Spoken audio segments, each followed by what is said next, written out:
I wanna do these two movie reviews. We've got two movies to review. One that Showsbud has paid me to review, so we have to get to that. That's Once Upon a Time in Hollywood. And the other one is The Outpost, which I saw last night, and I really wanted to talk to you about. I like as soon as the movie ended, I wanted to get on and yell into the microphone. I mean, let me say this, I highly recommend the movie. It's very unenjoyable, but it's an important movie. I was so angry. I was so infuriated by this movie. I was in tears at the end of it from anger and frustration and just upset at the sheer evil that this movie reveals. Now, the movie's based on a true story. I think it's made very well, particularly when you get into the action scenes, the actual battle. It's a true story of an outpost in Afghanistan in 2006, I think. It's an outpost in Afghanistan that is constantly attacked by the Taliban. And ultimately, there's a big battle between the Taliban and the American forces. And I have to say, the battle is very well done, very engaging, very suspenseful. The horror of war, but also the movie's really focused on the amazing heroism of these soldiers. I think it's in 50 years. I think this is the battle where more soldiers, or maybe it's the unit where more soldiers received medals of honor, different medals from it than any other. So these guys were unbelievably heroic, and they fought for each other, and they tried to save each other's lives, and they just heart-wrenching and well done and well developed. Right?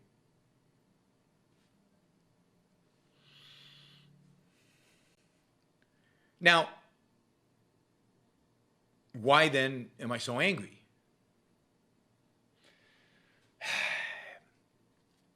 This outpost was put in the middle of nowhere in order to help cultivate the villages of Afghanistan, to try to buy their love away from the Taliban. The outpost was there in order to invest in infrastructure and schools and bribing the local chiefs to buy, as the movie repeatedly says, their hearts and minds so that they would oppose the Taliban.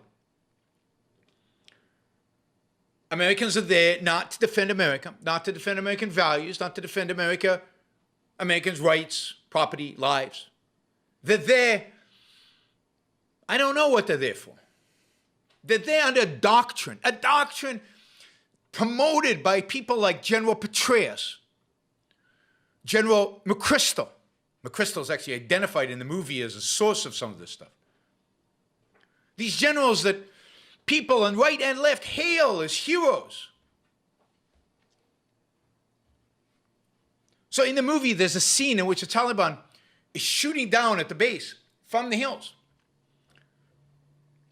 And the soldiers that are being shot upon have to ask for permission to shoot back.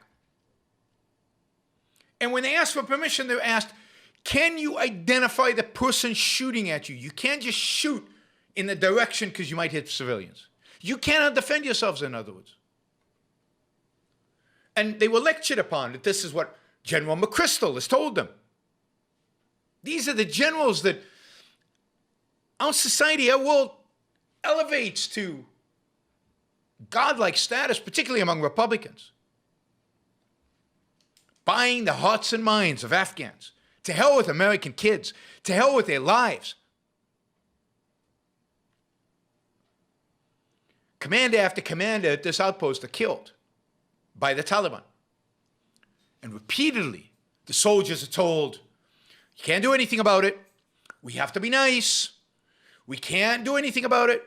You have to be nice to the people here, because if you get tough, you'll lose the hearts and minds. And we got to buy the hearts and minds, because if we do, That's how we'll defeat the Taliban.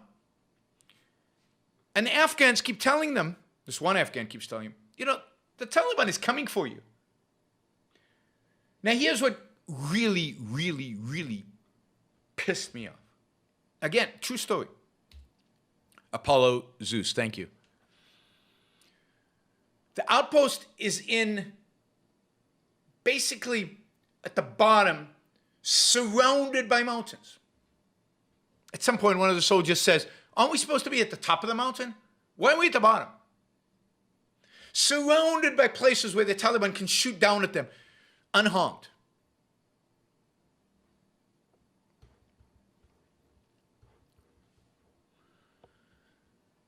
Snipers can just shoot at them at will.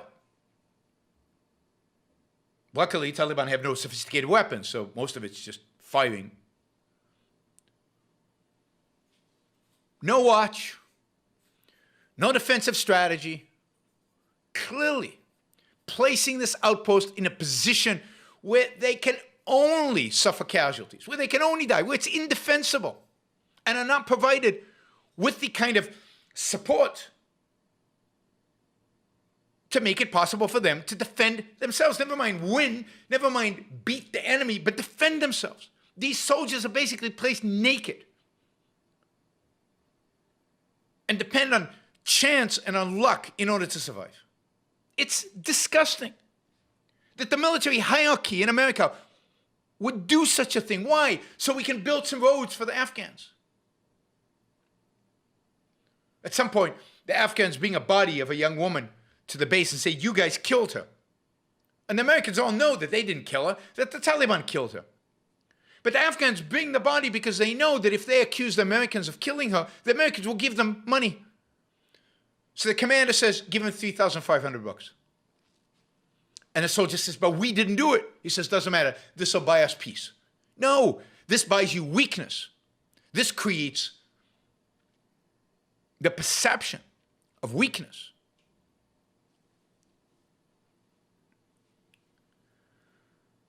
I mean, this is much worse than Benghazi for a number of reasons. Partially because this is so obviously callous. This is so obviously uncaring of the lives of our children, uncaring of the lives of those Americans who volunteer to go fight for our values, for our defense of our country. And they're the ones who deserve protection. They're the ones who deserve the best equipment. They're the ones who deserve the rules of engagement that place their interests first and foremost. And yet they're told their lives are expendable. And for what? What are they dying for? I mean, we're leaving Afghanistan now, so it's the context is perfect. What the hell are they dying for? To buy the hearts and minds of people who don't want their hearts and minds bought by you? To squander American dollars? American dollars that fall into the enemy's hands, they just use to buy weapons to kill more American kids? I mean, you can understand a battle where you're fighting for something, where there's liberty at stake, where there's freedom at stake, where the way of living is at stake, where you're defending rights. But this is a battle you're going to lose in Afghanistan without any question, particularly in this one outpost, where you're given rules of engagement that make it impossible for you to win, and where you're fighting for nothing. Nothing. And indeed, bringing the troops back home right now illustrates that so powerfully, and this movie was so powerful in that context because all those kids, and several of them, many of them, died in the battle and before the battle in this outpost. Good kids. What'd they die for? What was their life snuffed out for? So some general could write his dissertation, this is Petraeus, about how to do counterinsurgency. And nobody cares. That's the thing that really pisses me off. The thing that really, really, really pisses me off is that nobody cares. Nobody stands up to defend these soldiers. Nobody speaks up for them. They're just treated as sacrificial lambs, and nobody gives a damn. Not Democrats, not Republicans, not civil rights people, not nobody.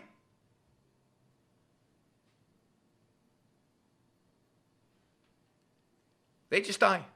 They volunteered to die, so they volunteered to the army, so who cares? But the movie, it's so obvious that the people in charge don't care. At some point, one of the sergeants reviewing, looking at the field, he says, yeah, I mean, the Taliban's going to overrun us, and if they do, this is what I would do. This is how I would attack us. We can't defend ourselves. We just can't. Doesn't matter how many weapons we have. We can't do it. But even though they know this, nothing is done about it. And as a consequence, I don't know, a dozen kids, some officers die for no reason, many of them injured. Now again, the heroism of the soldiers, their ability to survive, the ones who do survive, is truly stunning. I mean, imagine yourself in those circumstances. Go watch the movie. Watch the movie. And tell me that you don't get tears in your eyes at the end and you don't get furious at what is going on there. And it sold, this movie did well in the box office. You know, it came out last year under COVID, so it was released a video on demand, but it was one of the best-selling video on demand movies last year. And where was the uproar? Where was the disgust? And this is 2006. How many hundreds of Americans have died since then pursuing the same losing goals? The same sacrifice for nothing. All right, this is the movie The Outpost. I recommend it. It's very well done, particularly the battle scenes, but it's super, super depressing and very violent. Although not gory violent, just violent. And it's just outrageous that this is America. This is America? Not the America I thought we were. I thought at least people cared. You know? What we need today, what I call the new intellectual, would be any man or woman who is willing to think. Meaning, any man or woman who knows that man's life must be guided by reason, by the intellect, not by feelings, wishes, whims, or mystic revelations. Any man or woman who values his life and who does not want to give in to today's cult of despair, cynicism, and impotence, and does not intend to give up the world to the dark ages and to the rule of the collectivist brute. All right, before we go on, reminder, please like the show. We've got 163 live listeners right now, 30 likes. That should be at least 100. I figure at least 100 of you actually like the show. Maybe there are like 60 of the Matthews out there who hate it, but at least the people who are liking it, you know, I want to see a thumbs up. There you go. Start liking it. I want to see that go to 100. All it takes is a click of a thing, whether you're looking at this. And you know, the likes matter. It's not an issue of my ego. It's an issue of the algorithm. The more you like something, the more the algorithm likes it. So, you know, and if you don't like the show, give it a thumbs down. Let's see your actual views being reflected in the likes. But if you like it, don't just sit there. Help get the show promoted. Of course, you should also share. And you can support the show at JeronBrooksShow.com/support, or on Patreon or Subscribestar or Locals, and show your support for the work, for the value hopefully you're receiving from this. And of course, don't forget, if you're not a subscriber, even if you just come here to troll, or even if you're here like Matthew to defend Marx, then you should subscribe, because that way you'll know when to show up. You'll know what shows are on, when they're on.